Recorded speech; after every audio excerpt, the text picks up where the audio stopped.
Alright, welcome back. This is Sho, and we are going to be looking at part 2 of our Caligula 2 gameplay run.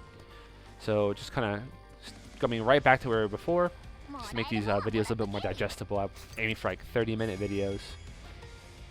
Okay, we got another stigma there. So as I mentioned in the first video, stigmas are an integral part of the game. And as you can see already, got a second stigma. We beat that one guy before. That got us that one skill point, so now we're 1 out of 20. One of our main goals through any playthrough this game is to learn as many of those skills as you possibly can. So once you master one on one character, drop it onto a different character. The main character needs them mostly to handle different parts of the world environment as well, as I'll hopefully demonstrate in my second part. But yeah, you definitely need a good amount of those skills in order to be able to successfully complete the game. Okay, these are both thrusts, so not much I can do about this besides just go for it. So as we're letting this battle play out, let's talk a little bit about some of the digiheads. So the enemy types are known as digiheads in the game, and as you can see, there are a few different ones. Ones that looks like they have speakers on their heads, ones that just look like, I don't know how you describe that, just Daft Punk, I guess. Oh, I love Daft Punk. Oh, no. Shouldn't have done that, okay. Each of the digiheads basically has their own sort of style of battle. Generally speaking, digiheads that are, that have the speakers on the heads. Ooh, okay, gotta defend for that one. Ones with the speakers on the heads tend to be more prone for shooting, whereas the non-headphone ones, non-speaker ones tend to be more physical in their style. So see him shooting is actually quite rare, because usually he keeps the thrusts at this point in the game. Alright, and as you can just see, taking a look on the item screen to the left, next to the star we have 2, which means we get 2 skill points. Of course the yen is under that. And as I mentioned before, basically it's one skill point per person. So if you're battling one person, it's just a single skill point. If you're battling 2, it's 2 skill points. Battling 3, it's 3 skill points. Of course, bosses give a bit more, usually about 10, I think. Though, if you're looking to farm up and get these skills mastered, to try to maximize your skills, then, yeah, it can take a little bit. Okay, this is another non-skippable battle. Now, I think the main focus of this battle is supposed to be talking about the risk gauge. Yeah, counters. Okay. So, this is where you're supposed to learn about the counters. As you can see, she's doing shooting. Now, I'm just going to switch this a bit more, because I want to be able to demonstrate the kind of counter section at the top. I think right around here. Okay, good. And then this should allow me to line up my shot, hopefully. Yes! Okay, there we go. So hopefully this will work. Okay, so we did the counter. And then as you see, the damage gets boosted because they're in air. And if we want, we can press triangle real quick, because I have a full voltage gauge. And now we're reset. Now, something important to note here, as I mentioned, the icon to the left determines what kind of skill it is. The crosshair with the smack is a counter to shooting. This one's actually a counter or a boost to ground. So now that they're laying on the ground, we should be able to cause more damage to it. And in the meantime, we can switch this over here. See? And with that, we're able to do some good damage there. Okay, they're going to shoot. So we're going to counter the shooting right there. And we actually risk break them, which is fantastic. I wonder if I can get the quick shot off of this one. Oh, I can. Let's do it. And bam! Okay. So later on, there's going to be a small tutorial for the risk gauge, but we can talk a little bit about that now as well. Basically, the risk bar is a sort of break gauge, as many other games tend to have. Basically, if there are 5 levels to it, and the further you get in those levels, the more kind of critical it becomes. Once it hits the end of level 5, it basically goes into a risk break. Okay, I'm going to do some dodging. Oh, nope. Can't dodge it. So once you're able to, there you go. I'm just going to go on this one. So once you are able to activate and break the risk rage, basically it resets their entire turn and pretty much disables them for the entirety of their countdown. It also allows you to do some extra damage for just about all of your attacks. So it's really good to break enemies and then to smack enemies with the hardest hitting abilities you have. When we get the stress gauge all the way up and we actually unlock the kind of limit breaks themselves, then you'll see the key for at least a lot of enemies is break them and then use those skills. Alright, so we've cleared the first section. Now we're in this station. Okay, so we're getting watched by a Machina. This is another unavoidable battle. I think this is the risk battle one, I think. Got a little remix there. Okay, yeah, risk. So basically, it's just saying the more damage you do, the more damage you do, basically the higher the risk gauge goes up. And then as you can see there, once the risk break happens, we actually just stop them directly in their attack. But we're going to kind of catch ahead of it and knock this guy out in one shot. There we go. Well, I can't knock him out in one shot. To point of reference with the Digi head so far, this pyramid head sort of style, this one's actually a little bit more defensive oriented, normally speaking. So if you see any ones that have like shields or any sort of... Okay, well he's gonna shoot again. So if you see any more that, if you see anyone that have those, they're kind of shield-based ones. And yeah, as you can see here, just smacking them. So they tend to, defend them. Getting sidetracked here, jeez. So they tend to defend a lot, which means you need to use defend breaking skills. One of such Geen actually has, which is really helpful because when you're able to break or counter someone, you're able to get some really, really good hits off of them. All right. Now we can actually go past a good chunk of these ones here. And we can head to the end and grab this treasure chest. You always want to be hitting these as much as you can, even if there's not any form of stigma in there. Just having access to the items from these chests is really, really helpful.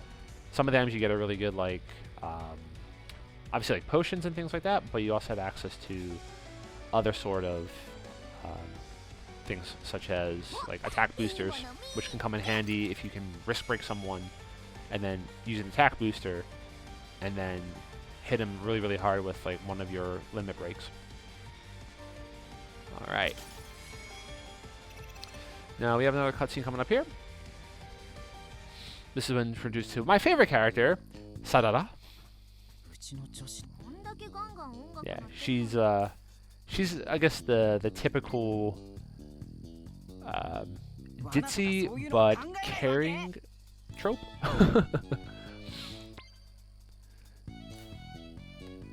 But yeah, she's actually really, really good once she wakes up, and her entire character discussion is hysterical. She's definitely the comic relief, but she's a lot like some of the other one of the things can't talk right, jeez.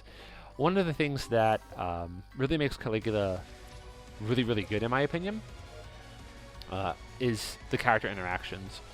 I felt this was the case with, at least with the first game, and we'll say with the second game, I do enjoy the story with this one a lot more than the first game, but the characters definitely make this game worth it.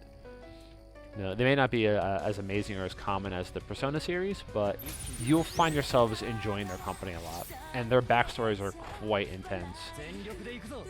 This whole game revolves around the concept of psychological trauma, as well as... Oops, okay.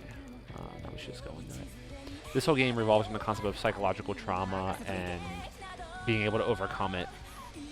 So a lot of the characters here have really, really, really messed up backstory, so to speak. So it is it's a really interesting take on everything.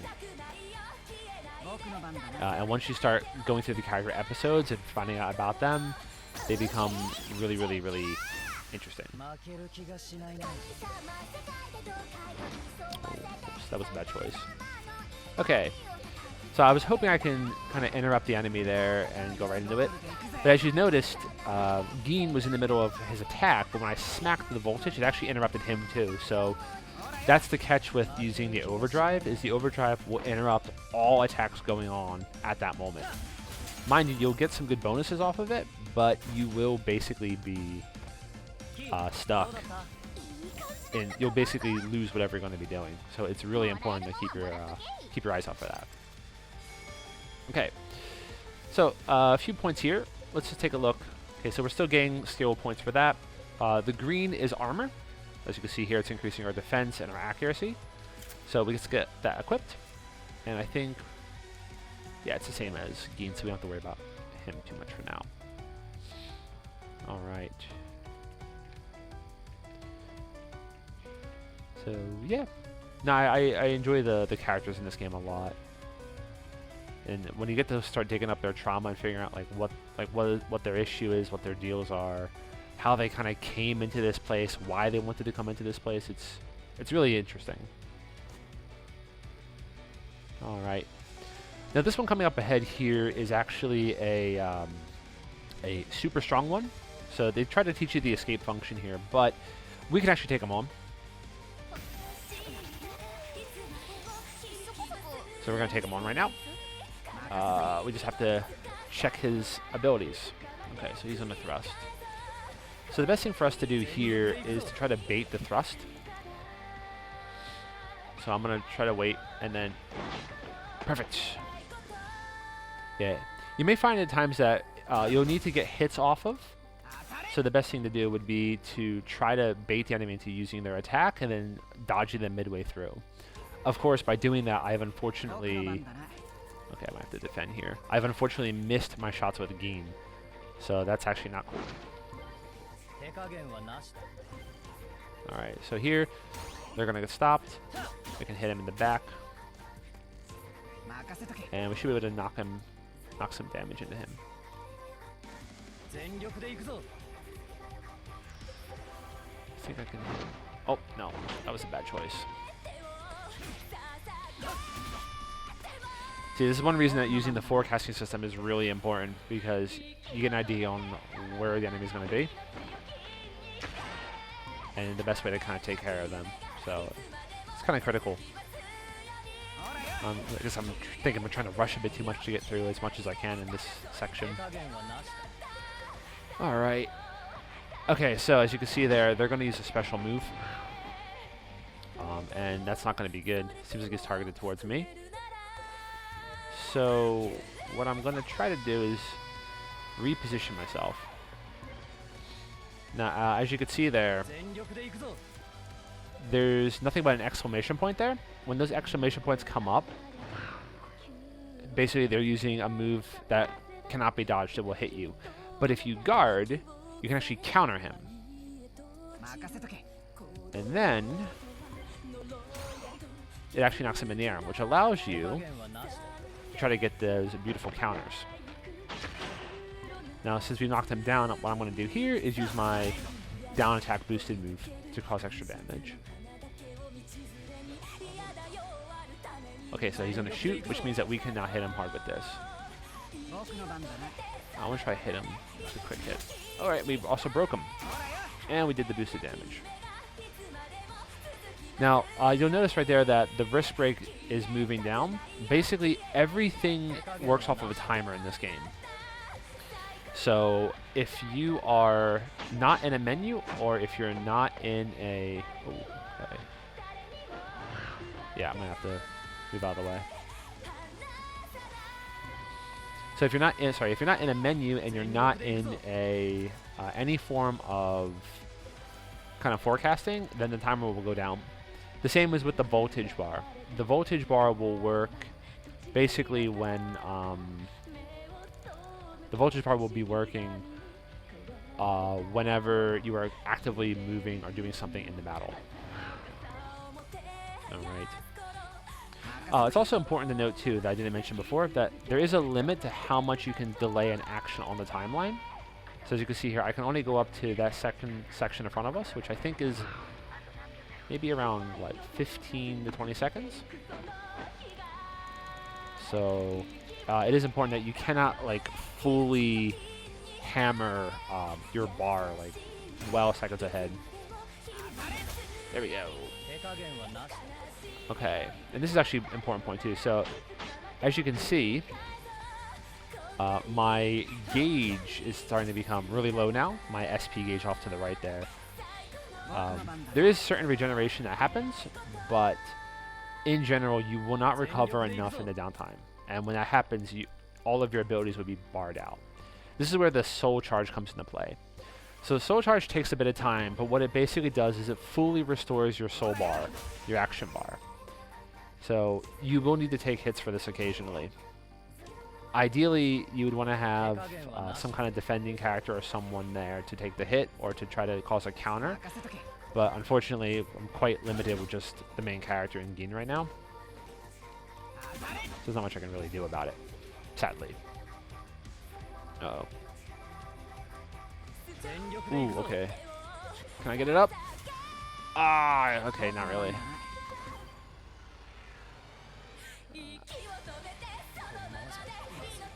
Also to note, there's really no penalty for losing your life in a battle, because once the battle ends, you regain back all of your abilities.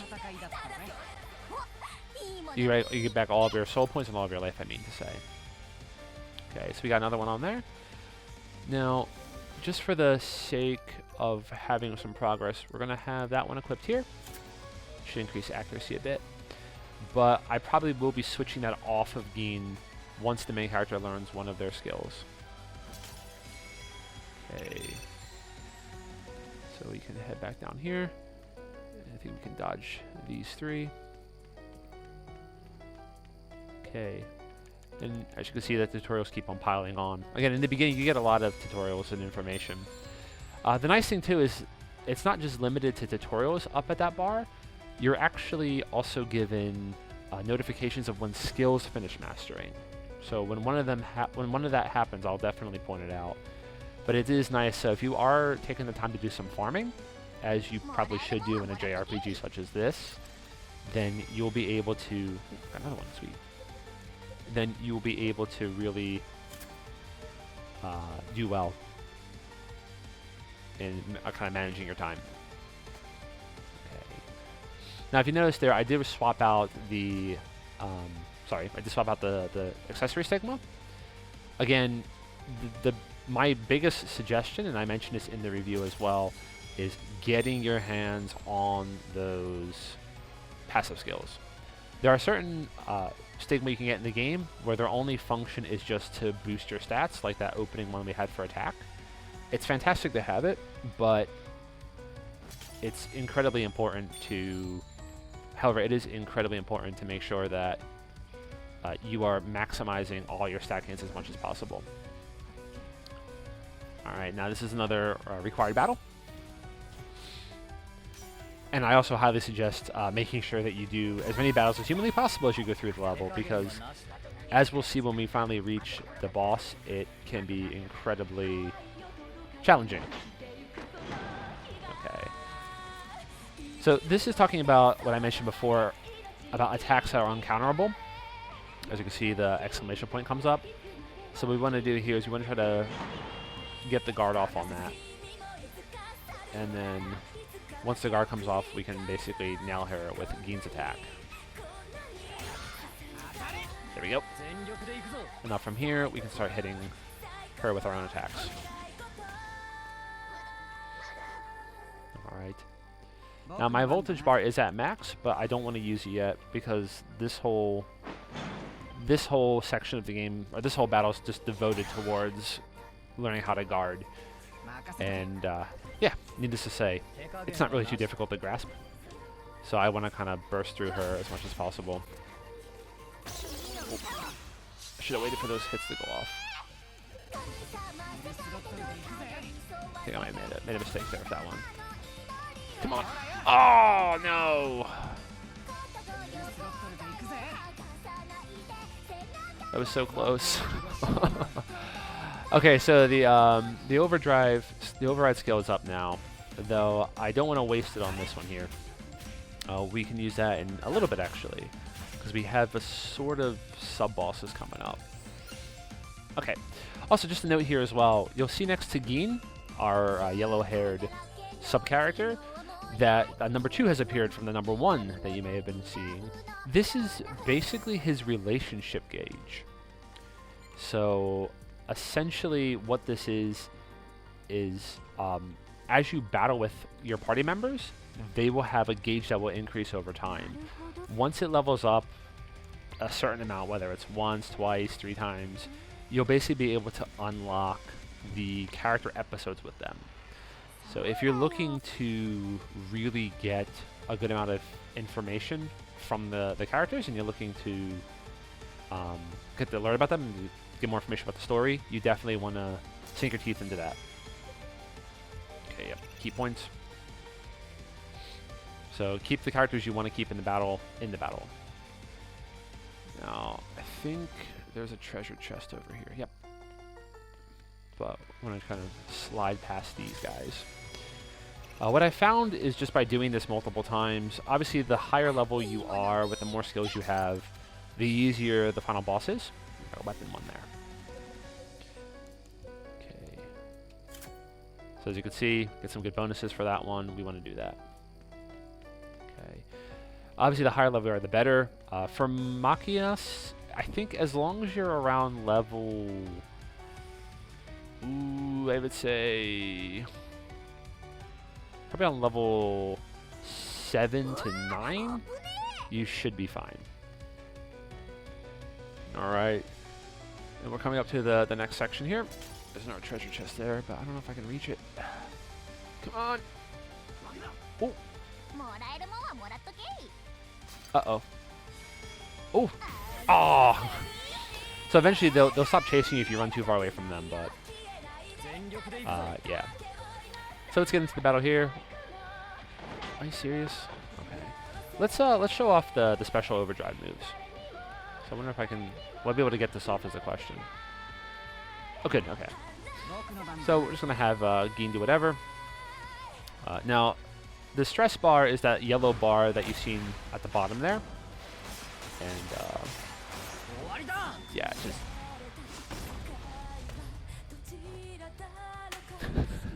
I love that. Just the high five just makes it so good. So as you can see at the bottom there, Gin has that blue bar that's kind of looping around his icon there, and we just had our bar over the main character, but that just jumped down to 0, but that was yellow.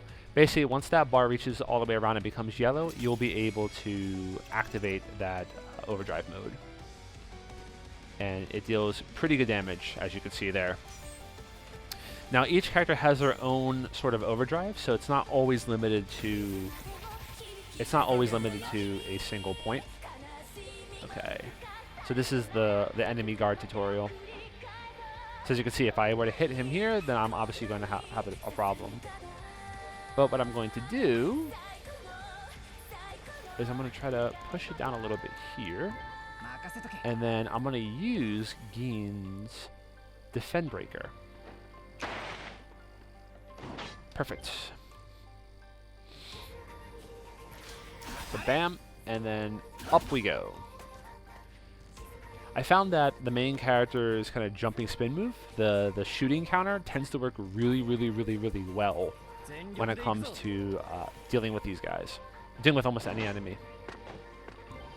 Because it tends to get the most hits, and it gets area of effect hits, and it gets hits in air. Okay. Important point there. So if you saw, while he did activate the defense, at least this the icon, if the barrier isn't up, then the attack won't go through. So that's an important point. With regular attacks, such as the shooting or the thrusting, once the icon's on the screen for the attack being triggered, you can begin counters. However, if you are looking at defending, only after the barrier is up do the actual hits count. See? As you can see there, the barrier wasn't up yet. But if I were to adjust this a little bit more, wait for the barrier to go up. Now, and then I hit him with the counter, it will work. So that's an important point to remember, which I know could be probably a little bit frustrating. There we go. Because you'll need to, you'll be thinking like, okay, like I'm gonna hit him with the counter because he's gonna use defense, so I'm gonna hit him with the attack now. Well, if that barrier's not up, that attack's not getting through, so it's a bit unfortunate. Okay, I think I can probably slide in some hits here. Oh, he shouldn't shoot, okay. There we go. Okay, good, good, good. Alright. Okay, so we got the guard section there. And then right here is one of the key items we need. Because the cutscene that from before basically says that we need some key items to progress. And there's 2 of them that we need. So that's 1. Okay, and with that we can go through here. And we have a save point right after this cutscene. Okay.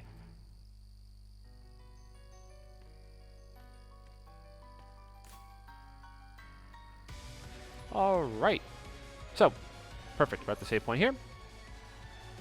Alright, I think this is a pretty good chance for us to take a short break. So, thanks for checking out this second part. And we're going to have definitely a third part and maybe even a fourth part depending on how much we can get through. So, thank you so much, everyone.